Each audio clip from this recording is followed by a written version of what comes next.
सुप्रभात। आप सभी का स्वागत है मेरे इस यूट्यूब चैनल में। प्यारे स्टूडेंट्स, जैसा कि आप सभी का कल परीक्षा है CC 101 का।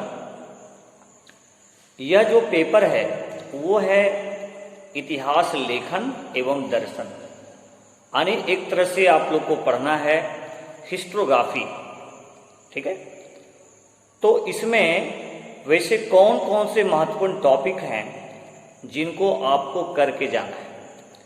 सबसे पहले आप जिस विषय को पढ़ रहे हैं, जैसे इतने दिनों से पढ़ते आ रहे हैं, जैसे मान लीजिए ग्रेजुएशन में भी पढ़े, PG में भी पढ़ रहे हैं, इसके पहले भी आप पढ़ें, तो इतिहास का शाब्दिक अर्थ क्या है, इतिहास के अर्थ क्या होते हैं, इतिहास किसे कहते हैं और इतिहास का क्या महत्व है, इसके विषय में आपको अच्छे से जानकारी रखना है।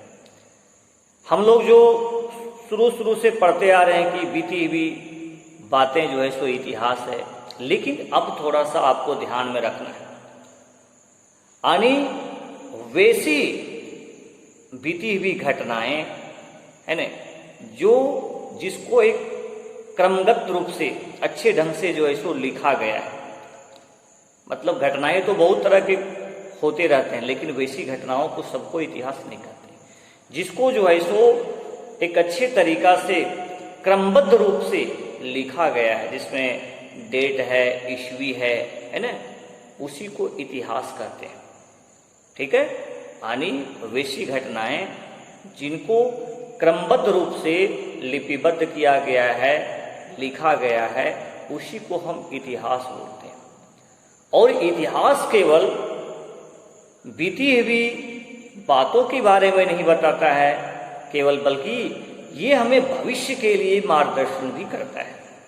हमारा भविष्य में मेरा कैसे होगा है ना, और उसके लिए हमें एक गाइडेंस देता है कि अच्छा, इस तरह के उस राजा ने गलती किए थे पिछली बार, जिनके वजह से उनका पतन हो गया, तो हमें गलतियों से दोबारा गलती ना हो उसके बारे में शिक्षा देने का काम करता है इतिहास। हम सभी को गर्व होना चाहिए कि हम सभी इतिहास का जो है सो विद्यार्थी हैं, टीचर हैं, क्योंकि इतिहास क्या करता है, इतिहास हमें अपनी सभ्यता और संस्कृति को है ना गर्व करने का अवसर प्रदान करता है। यदि इतिहास नहीं होता तो क्या आप सिंधु घाटी सभ्यता के बारे में जान पाते? कितनी उच्च कोटि की सभ्यता थी, इतनी बढ़िया नगरीय व्यवस्था थी, इतना बढ़िया संस्कार था। क्या हम वैदिक सभ्यता के बारे में पढ़ पाते? क्या हम मौर्यन डायनेस्टी के बारे में पढ़ पाते कि कौटिल्य का अर्थशास्त्र में क्या क्या लिखा था, एक राजा को कैसे होना चाहिए, किस प्रकार से शासन व्यवस्था उसको चलाना चाहिए। प्यारे स्टूडेंट्स, इतिहास ही है जो हमें बताने का प्रयास करता है।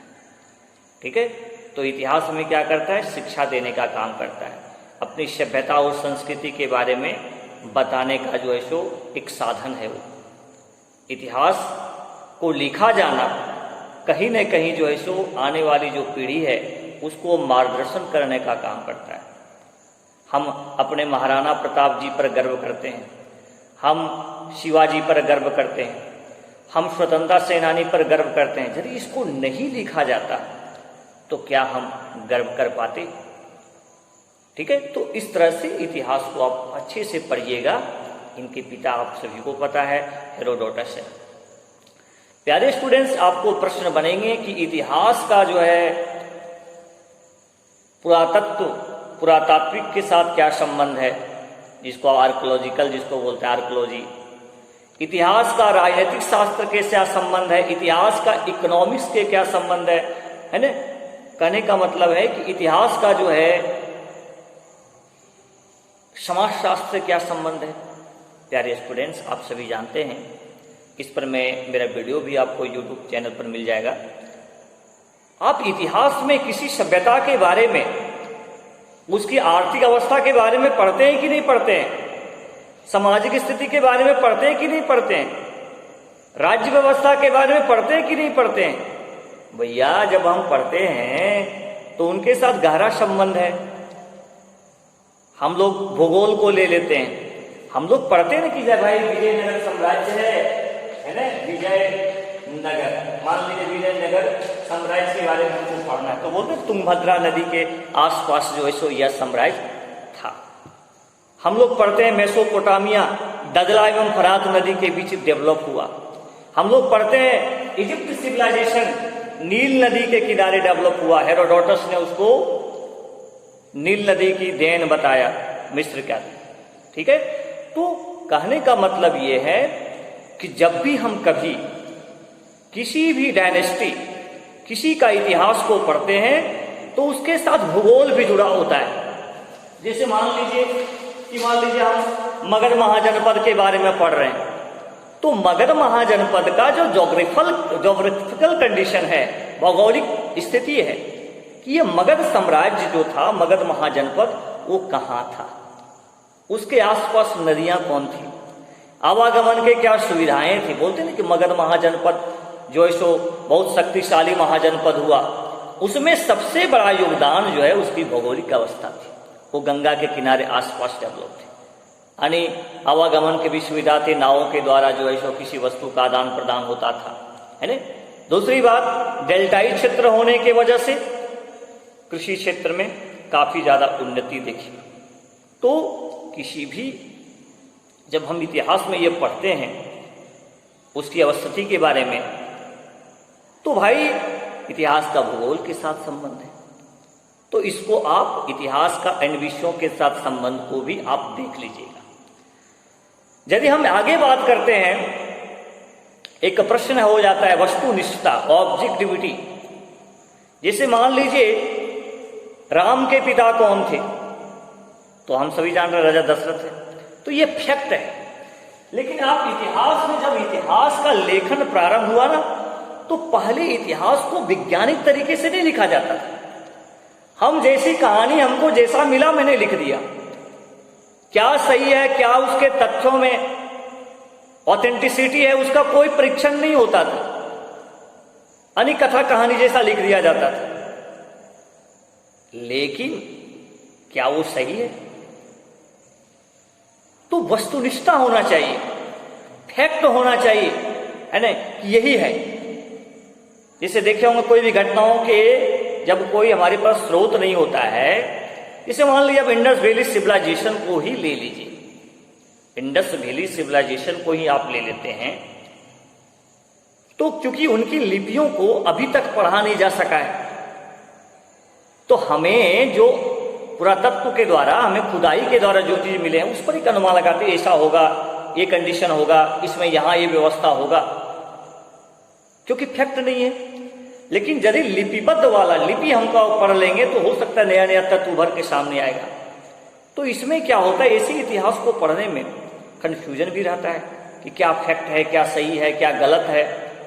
लेकिन जैसे इतिहास लेखन में वस्तुनिष्ठता हो जाता है, एकदम फैक्ट, कोई भी जो सोर्सेज है उसको विश्लेषण करके बहुत बढ़िया से तथ्यों का परीक्षण करके यदि हम इतिहास लेखन का कार्य करते हैं, तो वो इतिहास जो है सो बहुत ही प्रमाणिक होता है। उस पर कोई सवाल नहीं खड़ा कर सकता है, उसके जो प्रासंगिकता है उस पर कोई प्रश्न चिन्ह नहीं लगा सकता है, कोई विवाद नहीं खड़ा हो सकता है।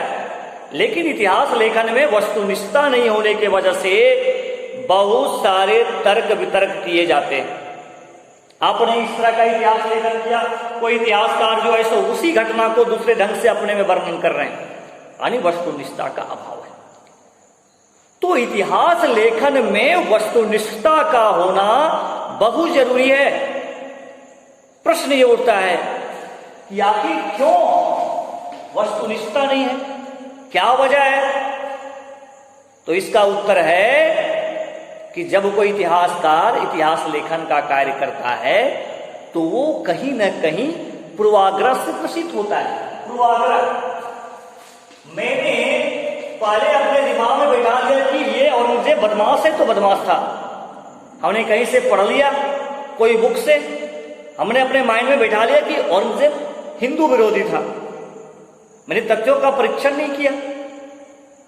और जब मैं इतिहास लिखूंगा तो मेरा भी उसी तरह जैसा मैंने पढ़ा है उस तरह से मैं लिखने का काम करूंगा।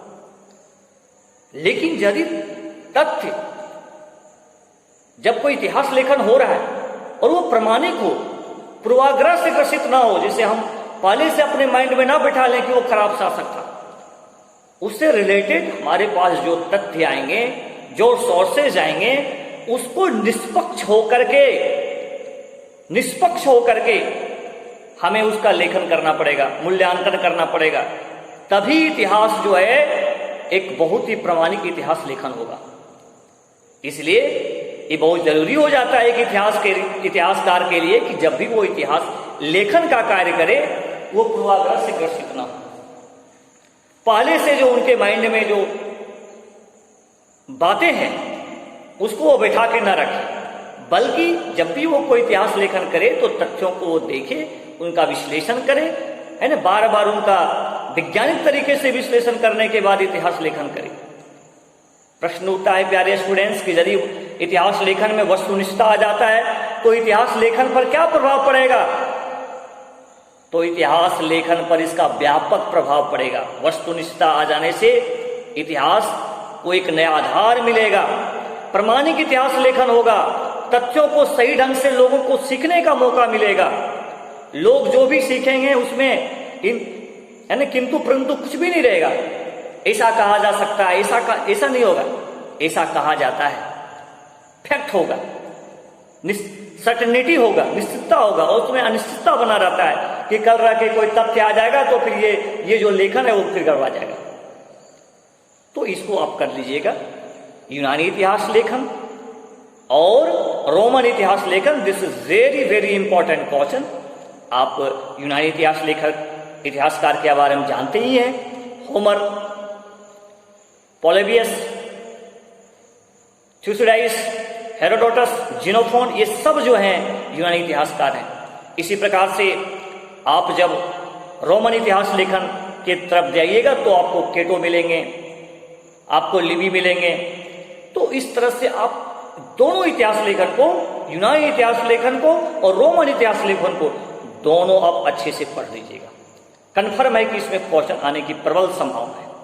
आगे क्या प्रश्न पूछा जा सकता है? इतिहास लेखन का 3 अप्रोच आप कम से कम पकड़ लीजिए, राष्ट्रवादी, साम्राज्यवादी और मार्क्सवादी। आपके एग्जाम में मार्क्सवादी इतिहास लेखन को जो है सो पूछा जा सकता है। मार्क्सवादी इतिहास लेखन क्या है? जो भी मार्क्सवादी इतिहास लेखन हुए प्यारे स्टूडेंट्स, वो सारी घटनाओं को इकोनॉमी को आधार बनाकर देखते हैं। कोई भी विद्रोह हुआ, मान लिया 1857 का रिवॉल्ट हुआ, उसके पीछे वो दूसरे कारण को नहीं ढूंढेंगे, उसके पीछे वो आर्थिक कारण को ढूंढेंगे कि आर्थिक कारण ही सबसे इंपॉर्टेंट रीजन था जिसके वजह से विद्रोह हुआ। वैसे इतिहासकार किसी भी घटना को, कोई भी क्रांति को, उसके इकोनॉमिक पक्ष को देखते हैं कि किसानों की स्थिति क्या थी, मजदूरों की स्थिति क्या थी, अच्छे से भोजन मिल पा रहे थे कि नहीं लोगों को। भैया जब लोगों को भोजन नहीं मिलेगा, रोजगार नहीं मिलेगा, तो वो बगावत करेगा ना। इसलिए जो भी मार्क्सवादी इतिहासकार हुए, आ जाइए, उन्होंने सबसे जो इंपॉर्टेंट चीजों पर ज्यादा जोर दिया वो दिया था इकोनॉमी फैक्ट, इकोनॉमी, आर्थिक चीज को। वो कोई भी घटनाओं को बोलते हैं कि भैया इसके पीछे सबसे बड़ा जो रीजन है वो आर्थिक कारण है। जो भी हमारे भारत में मार्क्सवादी इतिहासकार हुए, जैसे बिपिन चंद्रा, ये मार्क्सवादी इतिहासकार हुए। तो इस तरह से आप देखिएगा। लेकिन आपको परीक्षा में जो है कार्ल मार्क्स के बारे में पूछा जाएगा, कार्ल मार्क्स की जीवनी और उसका भौतिकवादी सिद्धांत को आप पढ़ लीजिएगा। तो ये हो गया मार्क्सवादी सिद्धांत। इसी प्रकार से एक होता है आपका राष्ट्रवादी, वैसे इतिहासकार जो अपने देश की गाथा का वर्णन करते हैं। जैसे मान लीजिए कोई भारत के राष्ट्रवादी इतिहासकार हैं, वो अपने देश की सभ्यता, संस्कृति, यहाँ के जो लोगों पर गर्व करते हैं कि हमारे यहाँ अच्छी सभ्यता थी, अच्छी कल्चर है, हम सभ्य थे, हमारे अंदर ज्ञान की कोई कमी नहीं थी, हमारे यहाँ सिंधु घाटी सभ्यता जैसी विकसित सभ्यता थी। तो इस प्रकार से जो अपने देश की गुणगान करके, अपने स्वतंत्रता सेनानियों की बड़ाई करके, यहाँ की व्यवस्था का बड़ाई करके जो इतिहास लेखन का काम करते हैं, उनको राष्ट्रवादी इतिहास लेखन कहते हैं। साम्राज्यवादी इतिहास लेखन क्या है?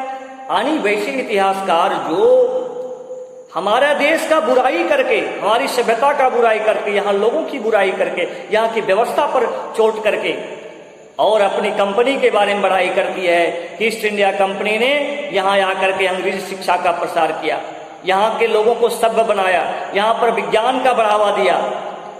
वैसे इतिहासकार हमारी सभ्यता की, हमारी संस्कृति की, हमारे स्वतंत्रता सेनानियों की, हमारी व्यवस्था का आलोचना करके के अपने देश का गुणगान महिमा मंडित करती है। वैसे को साम्राज्यवादी इतिहास लेखक कहते हैं। तो इस तरह से चीजों को आप पढ़ने का प्रयास कीजिए। सबल्टन इतिहासकार क्या है? सबल्टन इतिहासकार वैसे इतिहासकार होते हैं जो स्वतंत्रता सेनानी में वैसे लोगों के बारे में चित्रण करते हैं जो इतिहास में गायब है। जैसे देखिए, कहने का मतलब है कि आप महात्मा गांधी को सब जानते हैं, जवाहरलाल नेहरू जी को सब जानते हैं, सुभाष चंद्र बोस जी को सब जानते हैं, लेकिन ऐसा नहीं है। कुछ लोग ऐसे भी हुए हैं जिनका योगदान भारतीय राष्ट्रीय आंदोलन में काफी ज्यादा रहा है। तो सबल्टन इतिहासकार वैसे लोगों पर फोकस करते हैं जिनको इस इतिहास में जगह नहीं दिया। जैसे मान ले कोई किसान का वर्णन कर दिया, कोई मजदूर का वर्णन कर दिया, यानी वे किसानों, मजदूरों, चाहे वैसे लोग जिनका योगदान स्वतंत्रता सेनानी में यानी आंदोलन में काफी ज्यादा था, उनके बारे में वो इतिहास लेखन का काम करते हैं। इसीलिए उनको क्या बोला जाता है? सबल्टन इतिहासकार। इस तरह से आपको इन सारे टॉपिक को तैयार कर लेना है। साथ ही साथ प्राथमिक स्रोत क्या है, द्वितीयक स्रोत क्या है, इतना पढ़ के आप जाइए। किसी तरह का कोई दिक्कत ना होगा, आराम से आप एग्जाम लिखिए। सभी को बेस्ट ऑफ लक, अच्छे से परीक्षा लिखिए, सारे क्वेश्चन को अटेम्प्ट कीजिएगा। मेरे इस चैनल पर ऑब्जेक्टिव प्रश्न पर भी वीडियो है, आप उसको देख लीजिएगा। ठीक है, चलिए, बहुत बहुत धन्यवाद आप सभी को।